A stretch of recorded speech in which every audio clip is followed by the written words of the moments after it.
ಸುದೀಪ್ ನಟ ಆಡಿದ ಕೆಲವು ಮಾತುಗಳು ಈಗ ನೀವು 4 ದಿನ ಆದ್ರೂ ಇಳಿತಾ ಇರೋಂಗೆ ಕಾಣಿಸ್ತಾ ಯಾವುದು. ಆದ್ರೆ ಅವರ ಸಿನಿಮಾಗ ಮಾತ್ರ ಅವ್ರು ಹೇಳಿದ್ದ ರೀತಿಯಲ್ಲೇ ಪೈರಸಿ ಎಂಬ ಮಹಾ ಮಾರಿ ಬಂದು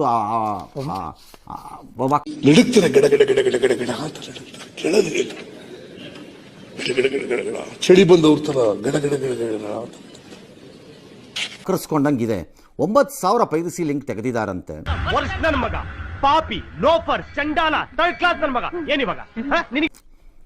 ತಮಾಷೆ ಅಲ್ಲ 9,000 ಅಂತಂದ್ರೆ.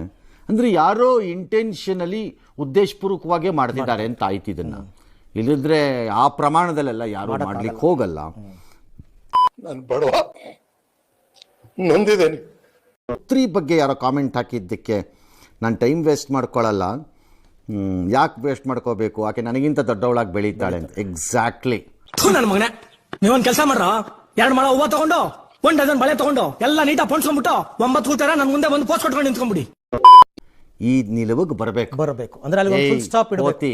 ನಿನ್ನ ಮನೆ ಅನ್ನ ತಿಂದಿಲ್ಲ ನಾನು ನನ್ನ ಮಗಳು, ನೀನು ಬಂದು ನನಗೆ ದುಡ್ದಿಲ್ಲ, ರಕ್ತ ಸುರಿಸಿ ನಾನು ಬೆವರು ಸುರಿಸಿ ದುಡ್ದಿದ್ದೀನಿ. ನನ್ನ ಜೀವನದ ಯಶಸ್ಸಿನಲ್ಲಿ ಪಾಲುದಾರಿಕೆ ಇಲ್ಲದಿರುವ ನಿನ್ನಂತ ನಾಯಿ ಕುನ್ನಿ ಬಂದು ಹೇಳಿದ್ದನ್ನು ನಾನು ಯಾಕೋ ಕೇಳಿಸ್ಕೊಳ್ಳಿ ಅಂತ ಹೇಳಕ್ ಸ್ಟಾರ್ಟ್ ಮಾಡಿ. ಅವಾಗೆಲ್ಲ ಸೈಲೆಂಟ್ ಆಗ್ತಾರೆ, ಎಲ್ಲ ದಾರಿಗೆ ಬರ್ತಾರೆ. ಮಕ್ಕಳ ಮೇಲೆ ಕಾಮೆಂಟನ್ನು ಹಾಕಿ ಔಸ್ಕೊಂಡು ಕೂತ್ಕೊಳ್ಳೋ ಅಂತಹ ಕಚಡಗಳು ಸಿಕ್ಕಿದ್ರೆ ಬುರುಡೆನ ಗೋಡೆಗೊಡೆದು ಜಡ್ಜ್ ಬಿಡ್ಬೇಕು. ಅಲ್ಲೇ ಹೇಳ್ತೀನಿ, ಅಲ್ಲಿ ಜಡ್ಜ್ ಬಿಡ್ಬೇಕು. ಮರ್ಡರ್ ಆದ್ರಾಗ್ಲಿ ಅಂದ್ಬಿಟ್ಟು ಜಡ್ಜ್ ಬಿಡ್ಬೇಕು ಹೇಳ್ತೀನಿ.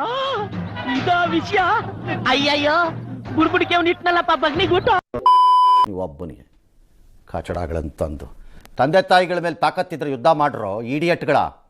ಆ ಮಕ್ಕಳ ಮೇಲೆ ಯಾಕೆ ಹೋಗ್ತೀರಿ?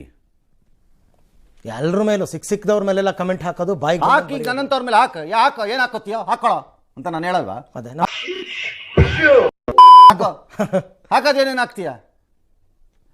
ನಾನು ನೋಡಿರ್ತಾಳೆ ಹಾಕಕ್ಕೆ ಹಲ್ಕಟ್ಟು ಕಚ್ಚಡ dash dash L dash dash ಅಂತ ಬರ್ಕತ್ತೀಯ. ನಾನು ನೋಡಲ್ಲ. ಆಗಿದ್ಯಾರು ನೀನೇ ಎಲ್ ಡ್ಯಾಶ್ ಡ್ಯಾಶ್ ಡ್ಯಾಶ್. ನಾವು ತಗೊಳ್ಳಲ್ಲ ಅಂದ್ರೆ ನಿಮ್ಗೆ ಉಳಿತು. ಹಾಕೊಳ್ಳೋದು ಏನೇನು ಹಾಕ್ತೀಯ, ಹಾಕೊಳ್ಳೋದು ಯಾರ್ಯಾರು ಏನೇನು ಹಾಕ್ತೀರ ನೋಡಬಿಡೋಣ ಅಂತ ಅನ್ಬೇಕು. ಆ ಮನಸ್ಥಿತಿಗೆ ಬನ್ನಿ.